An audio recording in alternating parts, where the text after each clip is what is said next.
Assalamualaikum warahmatullahi wabarakatuh. Nama saya Muhammad Lutfi Al-Ghifari dari SI 4203. Saya akan menjelaskan tentang pengenalan algoritma. Yang pertama itu ada pengenalan algoritma. Bab satunya yaitu algoritma itu ditemukan oleh Abu Ja'far Muhammad Ibnu Musa Al-Khawarizmi. Jadi pengertiannya itu algoritma adalah suatu urutan logis dari beberapa langkah dalam memecahkan masalah. Jadi dalam matematika dan ilmu komputer, algoritma itu adalah suatu prosedur langkah-langkah demi langkah untuk memperhitungkan. Jadi algoritma digunakan untuk memperhitungkan atau pemrosesan data dan penalaran otomatis. Lalu ada contoh algoritma. Yang pertama itu pergi ke ATM, lalu memasukkan kartu ATM ke mesin ATM. 3. Memilih bahasa yang digunakan. 4. Memasukkan kode PIN. 5. Memilih jenis transaksi. 1. Untuk tarik tunai.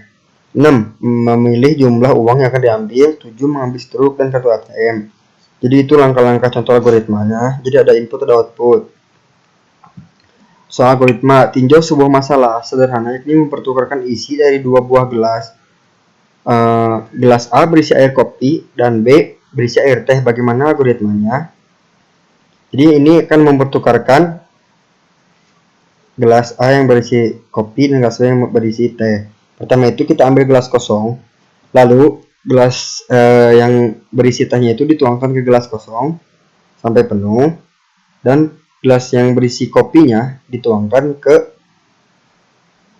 gelas teh yang kosong tersebut. Seperti itu algoritmanya. Lalu tinjau sebuah masalah sederhana yakni dengan ember 3 liter dan 5 liter. Bagaimana algoritmanya agar kita mempunyai air 4 liter. Nah, yang 5 liter ini kita ambil satu ember yang berisi 1 liter, lalu dimasukkan air yang 5 liter ini ke ember yang berisi 1 liter hingga mempunyai air hingga penuh dan menyisakan 1 liter hingga berisi 1 liter saja yang di 5 liter ini, dan kita mempunyai air 4 liter. Cara penyajian algoritma. Menggunakan langkah-langkah algoritma. Contoh, menghitung rata-rata 3 buah data. Algoritma dengan struktur bahasa Indonesia. 1. Baca bilangan A, B, dan C. 2. Jumlahkan ketiga bilangan tersebut. 3. Bagi jumlah tersebut dengan 3. 4. Tuliskan hasilnya. Lalu ada cara penyajian algoritma, yaitu ada flowchart dan pseudocode. Nah, ini cara penyajian flowchartnya seperti ini. Ada simbol yang kotak ini. Yang pertama itu sebagai simbol start dan end untuk memulai ataupun mengakhiri flowchart. Yang kedua itu ada simbol input atau output untuk menerima ataupun mengeluarkan data. 3 itu adalah simbol sebagai proses untuk meneruskan sebuah proses, misalkan operasi aritmatik. Yang keempat itu sebagai simbol decision atau menyatakan proses yang membutuhkan keputusan atau percabangan. Yang kelima ada simbol preparation untuk pemberian nilai awal. Nah, ini contoh luas persegi panjang. Nah, yang pertama itu ada mulai sama end. Lalu ada input sama outputnya. Ini ada prosesnya. Lalu end. Cara penyajian algoritma itu menggunakan pseudocode. Menggunakan pseudocode itu menghitung luas persegi panjang. Contohnya program persegi panjang, program untuk menghitung luas persegi panjang. Deklarasikan panjang, lebar menggunakan integer, luas menggunakan integer. Algoritmanya tuh read menggunakan read, panjang kali lebar, luas panjang kali lebar, wide dalam kurung luas. Karakteristik algoritma: 1 itu input, 2 output, 3 terbatas, 4 tidak ambigu, 5 efektif. Pertama itu ada input dan output. Jadi suatu algoritma akan menghasilkan input setelah dilaksanakan, atau algoritmanya akan mengubah kondisi awal menjadi kondisi akhir, di mana nilai output diperoleh dari nilai satu input atau beberapa input yang diproses melalui algoritma.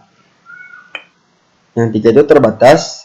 Dalam sebuah algoritma harus memiliki akhir dan jumlah terbatas serta menghasilkan sebuah output. 4 itu tidak ambigu. Jadi langkah-langkah yang dituliskan dalam algoritma terdefinisi dengan jelas sehingga mudah dilaksanakan oleh pengguna algoritma. Contohnya tuh yang ambigu, ambilkan beberapa bilangan bulat positif, kemudian dibagi menjadi 5 Yang tidak ambigunya tuh 5 bilangan bulat positif kemudian dibagi menjadi 5. Yang efektivitasnya setiap langkah dalam algoritma bisa dilaksanakan dalam satu selang waktu tertentu sehingga pada akhirnya memberi solusi yang sesuai yang diharapkan.